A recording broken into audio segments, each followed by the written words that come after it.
नमस्कार। मैं संध्या सिंह एक बार फिर आपके सामने हाजिर हुई हूँ अपनी मनपसंद विषय को लेकर। ठीक है, बस उसको हम आज थोड़ा सा अलग ढंग से सीखेंगे। तो जैसा कि आप में से जो लोग मुझसे पहले से जुड़े हुए हैं जानते होंगे कि मैं क्रिया योग प्रैक्टिशनर हूँ, हिप्नोथेरेपी करवाती हूँ और एस्ट्रोलॉजर भी हूँ, नेचुरोपैथ भी हूँ। तो आज हम बात करने वाले हैं कि किस तरह से हमारी जो प्रार्थनाएं होती हैं वो कैसे स्वीकार होती हैं, क्या किस समय स्वीकार होती हैं। तो जो प्रार्थना जो शब्द है उसको हम कह सकते हैं, हमारी कौन सी प्रार्थनाएं होती हैं, हमारी इच्छाएं होती हैं। हम उन इच्छाओं को भगवान से बोलते हैं कि भाई करें, हमारी मनोकामना पूरी करें, मनोकामना पूर्ति। तो उसी के आगे उसमें मैं बताना चाहूँगी कि होता क्या है। देखिए, अगर कश्मीर शैविज़म की भी प्रैक्टिस करती हूँ मैं, तो उसी में मैं आगे बताऊँगी कि आपने देखा होगा, अक्सर देखा होगा कि हमारी कुछ इच्छाएं एक बार बोलते ही पूरी हो जाती हैं और कुछ इच्छाएं हम बोलते रहते हैं, हमेशा सोचते हैं नहीं होती। ऐसा क्या होता है? तो उसी में होता क्या है एक्चुअली, इच्छाएं जो पूरी होती हैं हमारी जो हमने प्रेयर रखी होती है, हाँ, या हमारी सुनी जाती है प्रार्थना, वो किस तरह होती है। तो हम उसी में बात कर रहे हैं। जैसे आप एक बार सांस छोड़ते हैं, छोड़िए, ठीक है, छोड़िए। छोड़ते समय यहाँ पर ध्यान लगाइए और सांस को छोड़िए। छोड़ने से शुरुआत करेंगे।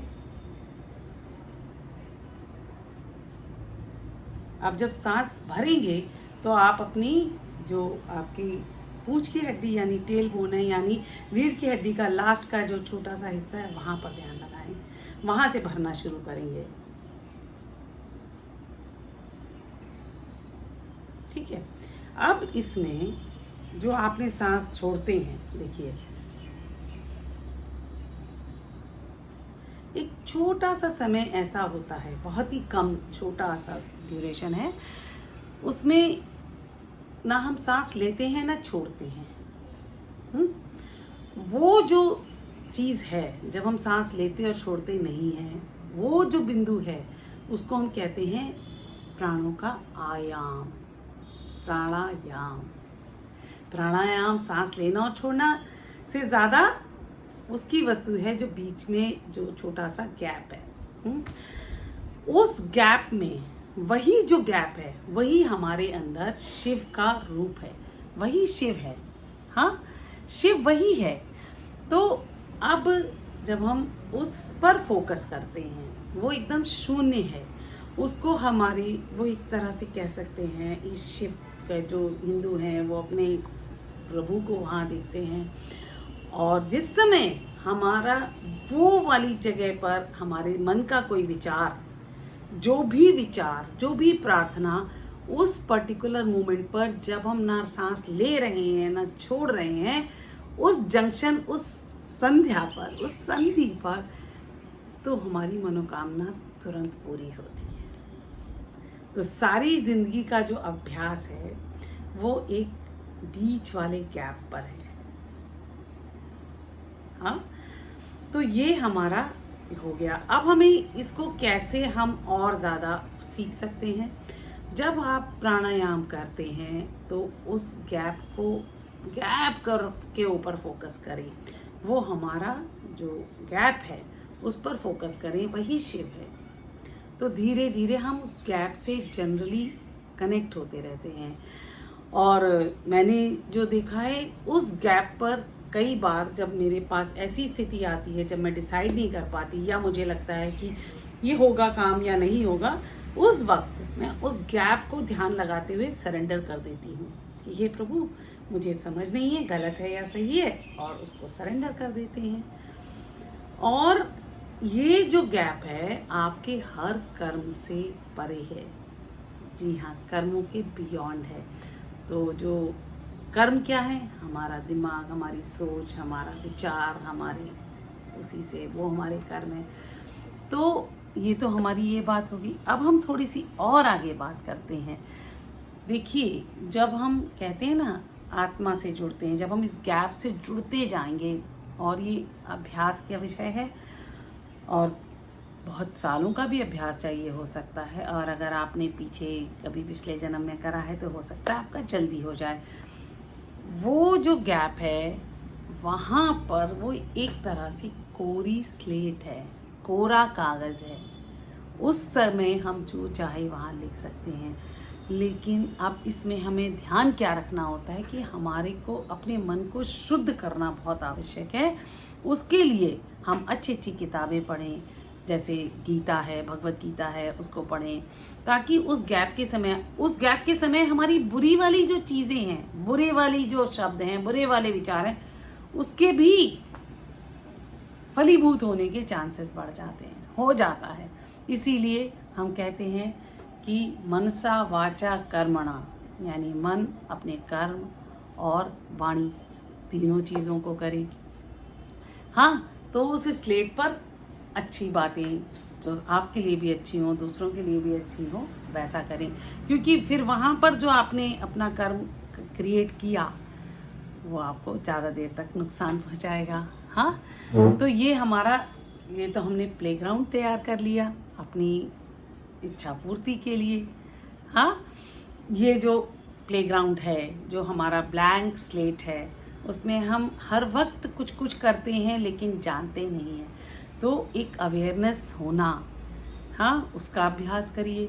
उसका अभ्यास कैसे करना है? रोज़ रात को 40 दिन तक अभ्यास करिए कि मैं हर वक्त मैं अपनी चेतना से जुड़ा रहूं या जुड़ी रहूं। जब आप उससे जुड़े रहेंगे तो ये नहीं कि गुस्से में आपने कुछ भी कर दिया। आप शायद जानते हो कि वो जो गैप है, सांस का जो गैप है, जो ट्यूनिंग है, जितने जितने आप लोगों ने देखा होगा जो परफॉर्मर्स होते हैं स्पोर्ट्स के, जिसमें आपने कहा गोल्ड मेडल लिया, या उसने उस सारे उसी जगह पर काम करते हैं, उसी गैप में फोकस करते हैं। वो गैप ही आपकी लाइफ का सबसे पावरफुल पॉइंट है। हाँ, तो एक तो इसका आप अभ्यास बहुत अच्छे से करें, दूसरा आप अच्छी अच्छी किताबें पढ़ें। हाँ, तो अब हम बात करते हैं तीसरी बात, जो हम कहते हैं तीसरी आंख, यानी अपने आज्ञा चक्र को जागृत करना। उसके लिए जब आप कोई मंत्र जाप भी कर सकते हैं। मंत्र जाप करते समय अगर आप कोशिश करते रहें और यहाँ पर ध्यान लगाने के बीच में ध्यान लगाने की कोशिश करें, जिससे दोनों आंखें यहीं पर टिकी रहें। मुश्किल है, गीता में तो लिखा है कि जो योगी होता है वो अपने नाक की सीध में देखता है। नाक की सीध में देखने का मतलब क्या है? वही ध्यान।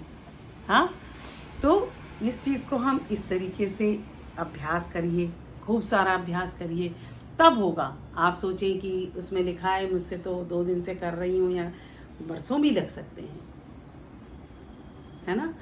तो सेंटर पे इस पर ध्यान लगाइए, इस तरह आपकी इंट्यूशन भी बढ़िया होगी और आपका ध्यान की जो स्थिति है बहुत मजबूत होती चली जाएगी। ठीक है, तो अब ये हमारी 3 चीज़ें हमने सीख ली कि हम इन 3 चीज़ों को कैसे कैसे करने वाले हैं। अब एक चौथा सबसे पावरफुल टूल आपको बताती हूँ। जब हम जिस भी मंत्र का जाप हम मानसिक रूप से करते हैं वो थोड़ा मुश्किल होता है, लेकिन सबसे पावरफुल है।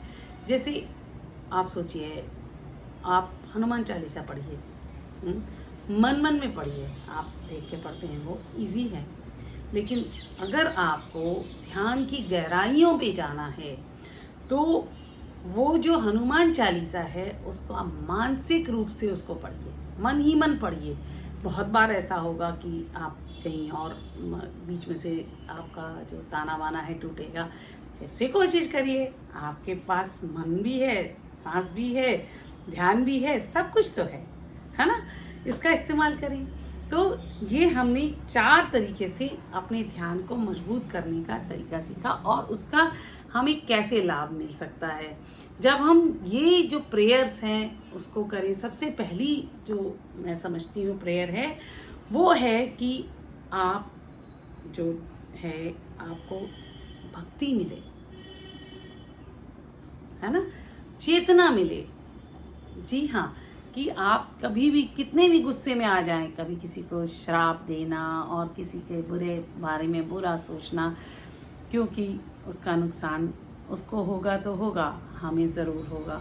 तो ये जो सारी चीज़ें अगर आप करते हैं, अपनी ज़िंदगी में उसको लगाते हैं, तो आपको डेफिनेटली अपनी ज़िंदगी बेहतर बनाने का मौका मिलेगा।